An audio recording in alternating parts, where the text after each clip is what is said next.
ఒకటి నేను ఎందుకు చెప్తున్నానంటే మళ్ళీ మీకు కష్టాలు వస్తాయి, కష్టాలు రాకుండా ఉండవు. నా స్టార్టింగ్ కెరియర్లో మీకు చెప్తా, నేను మళ్ళీ వెనక్కి వెళ్ళి భోజనం ఉండేది కాదు నాకు. ఉగాది రోజు ముప్పావలా ఉంటే ఒక సమోసా తెచ్చుకొని నేను మా ఫ్రెండ్ తిని సాయంత్రం కచేరీ వాయించిన తర్వాత అప్పుడు డబ్బులు ఇస్తే భోజనం చేసాం ఉగాది రోజు మేము ఇద్దరం. నేను అలాంటప్పుడు కూడా నేను భగవంతుడిని వదలలేదు అంటాను.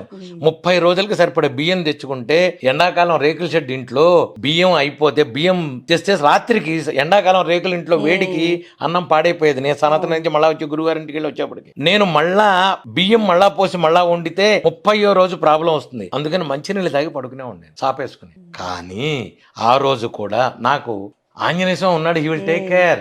సంగీతంలో ఎలా పైకి రావాలి, ఏం చేయాలి, కష్ట నష్టాలు అన్నిటికీ ఉంటాయమ్మా, మోసాలు ఉంటాయి, ఖచ్చితంగా ఉంటుంది ప్రపంచంలో.